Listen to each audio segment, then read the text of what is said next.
Hello, this is Friendly Cat, and I have probably one of my favorite adventures today. I've got Belgium, and we'll be doing all three Belgium achievements effectively. And most importantly, we'll be doing Brentry with no RNG. I know some of you have seen the YouTube, the click, I think this is clickbait or something. This is not clickbait. If you've seen my videos, you know we don't do that. We're also doing Spaak of Genius, I think it is, and then the 501st Legion effectively. Not too bad. It's going to be challenging, but I think we're going to take one of the most difficult achievements, the Brentry, and I'm going to not trivialize it, but make it a lot easier. So just follow along, and I hope this helps you. I'm going to try to show a little bit more than I've shown in some of my other videos. I see some of the comments they want to see more about research and where I'm at, so I'll see to do what I can. As we continue down the usual opening focuses, make sure we take at this first tree. We want to form the Government of National Unity. That's where we'll be going today. After that, then we'll take on the investigate bribery charges and then perpetual neutrality next. Not the usual opening, but the opening we would probably do for our Brentry run. We are, of course, on historical, because I did promise you no RNG. So let's head on down to independent, neutral, and loyal. And we'll take the quite royal advisor. I'm not going to show you all the advisors, but he's a very important one due to his political power. Continuing on down to that repudiate the treaty with France. Nothing too unusual so far. And now let's head on down to the royal intervention focus. And as that completes, we will be taking the Rexist Leon de Jure. Forgive my pronunciation. And that's where we stop. We're not going any farther. We are now fascist. We are effectively able to fork in either direction. So let's stay fascist for a long, long, long time. We're going to take Defense Bill next, and then on over to Royal Academy for the 4th research slot very early before later on going down to Gold Reserves. Gold Reserves is very powerful. It gives about 400 political power over, I think, 4 years or so. A lot of base stability as well. So a very powerful focus for 35 days. Let's justify in the Dutch East Indies. Yes, we've got that long justification time. Not a problem. What else do we have to do? Let's take proper heritage for the cavalry, and we're going to show my medium tank. Very inexpensive, decent reliability, but it has enough armor to get the job done against a lot of countries. Later on, we will be upgrading it. Stay on top of your armor tech to deal with other countries. This is our division as we go into the Netherlands. This is a 26 width with one line anti-air. We've got some field hospital in there, as well as maintenance companies, marines, a medium tank on the front. This is going to be our normal assault division for the rest of the game. And as we continue on, I'm going to show a little more of my focus. This is what your focus tree probably should be looking like as we go into January 1938, heading down that left side to pick up our 5th research slot. And we also want to take increased length of service for mobilization, or I guess additional recruitable population. And here we are ready to attack the Netherlands. Don't forget to do collabs. Collabs are very important as well. We've got an advisor, which gives us 2 operatives, which lets us either chain collabs on one country or do simultaneous collabs on multiple countries. So stay on top of your collabs. Definitely a powerful tool. This is what the focus looks like. Excuse me, the research looks like in March 1938. I've again focused on my usual research priorities. If you've seen my research guide or my other videos, this is what it's to look like pretty much every country. And here we are going into the Netherlands. Assault Marines with medium tanks on the front, particularly when Netherlands doesn't even have all of their troops on the line. They've had like 480 days, I think, to prepare, so they should have known this is coming. But nonetheless, we're very powerful, and we're able to push right on through and take care of them relatively quickly. Thank you very much, Netherlands. We really like the oil and rubber that we're going to get from the Dutch East Indies and a little bit of production sieves and mills from your land. We're also going to justify on China. China is a major at war with another major, that's Japan. So the justification time isn't too bad, and we're doing this so we can become a war with a major, which is going to help us later on, actually for most of the rest of our game. In this case, we're going to be using mixed role aircraft. I'm going to put actually the machine guns on the front, so I've got fighters, so I can take use of my MIO. Belgium has one aircraft MIO, and you need to have fighters if you want to use it, or have the aircraft classified as fighters.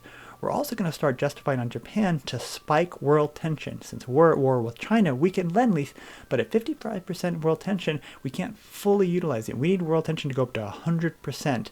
So we will not complete those justifications, we'll justify it and then pull off. In March, let's start justifying on Germany. 150 days, that's kind of painful, but if you plan ahead, it can work. I'm not sure this is the best plan. I think it's probably better to attack France. We'll go into later. But I tried it, and I think it did work out. And here we are attacking Germany. I was so optimistic. I built motorized divisions. Big mistake. Germany's far too powerful for what I can do, and they just dragged me out. If I was to do this again, I would not have attacked Germany. I would have waited till the World War II starts, joined the Axis, and then pushed into France, and then destroyed the Allies, and later on gone after Germany when they attacked Russia. But it worked out, and by February 1940, we've worn out the Germans. We have our first little encirclement. Not much, but it gives us hope, and hope is so important. Getting an encirclement brings your morale. I can do this. I can make this happen. Don't forget to do Lend-Lease. There's a lot of Lend-Lease out there on historical. When you're at war with Germany, you can Lend-Lease from so many countries. And so many countries really don't like Germany, so you have to raise your relations with quite a few, but also quite a few will just pour infantry, artillery, support, anti-air into your country. And here's our next encirclement. The first one didn't do much except raise our spirits, but this one not necessarily breaks the back, but certainly maybe chops at the knees of Germany. There is like 20, 30 divisions maybe in there, so we're feeling very powerful as we move on through, and as we take Berlin, we know the end is near. Maybe not like a day or a week or a month, but we're doing quite well. And let's just keep moving and pushing right through Germany, feeling more and more powerful. As we head into we can capitulate Germany, hold off, make sure you take all of Poland's land first. So when you do capitulate Germany, there's no Polish land left, or we're not at war with the Allies yet. And so this way we get all of the Polish land and they don't make it to the peace conference.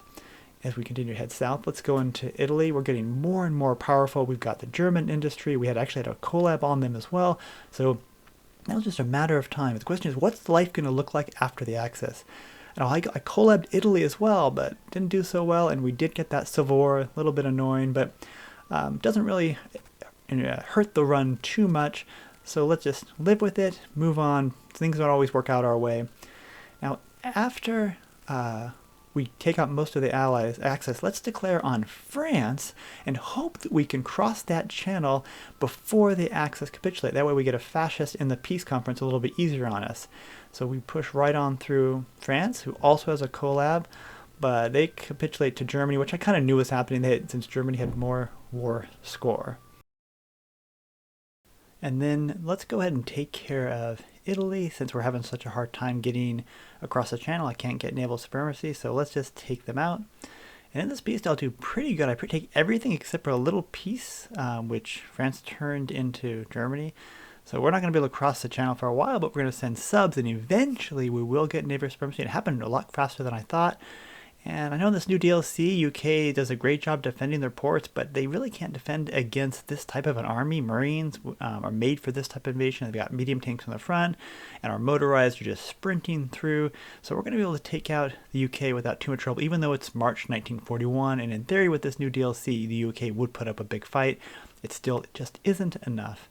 And with a little bit of effort, we take the last bit, and this allows us to capitulate the Allies. And we got them before the United States joined the war, which means this run at this point is effectively done. I know you think Axis would end it, but now we just need to clean up a few more countries to make sure there aren't any problems for our future. Naval invasion of the United States, we attack from the northeast, naval invasion from the south, or southeast, and then southwest into Los Angeles and San Francisco, and then through the northwest. And on historical, certainly the United States is unlikely to join another faction, particularly since the Allies are gone, at least at this point. And so we can just simply push our way through. It'll take a little bit of time, but because we're attacking from different angles and we have so many troops, we will take out Washington, D.C., and with so many other victory points already under our control, we can take the United States. And now we're just rolling. Now we're just picking up steam. I'm feeling very happy, very confident with what we've got. But let's just continue to take out any last problems. And in this case, Japan declares on us because, of course, we have the Dutch East Indies. So Japan on historical is more or less hardwired to make that happen. That's all right. We were already at war with China, and we're going to let Japan take everything. I mean, they already had almost all the war score anyway. It doesn't matter because now we're going to naval invade Japan. We were already on the way to doing that, just China was about to capitulate. Naval invasion all over. If the UK couldn't stop us, the United States couldn't stop us, Japan definitely can't stop us. They've been at war for years with China, and we have so much firepower. Land everywhere. I'm not really caring about supply. I'm just landing on every possible square that I can to take them out. I do want to monitor political power, so let's make sure we get that justification on Russia off just before Japan capitulates. Well, we're still, whoa, this is tight. This is really, really tight. We just capitulated Japan a little bit too quickly, but barely had 1 day's worth of political power. And even though it shows China as requiring to capitulate, at least in the most recent DLC, you do not need to do that. If they're a puppet, then down they go. Oh, I love this. I love this 7 armies because we've got the field marshal trait that lets us just battle plan across Russia and smash into them. We'll take the decisions we can to raise base war support. We'll quickly pick up this encirclement, and yeah, it's not going to be too much tougher. I mean, Russia has had years to build up.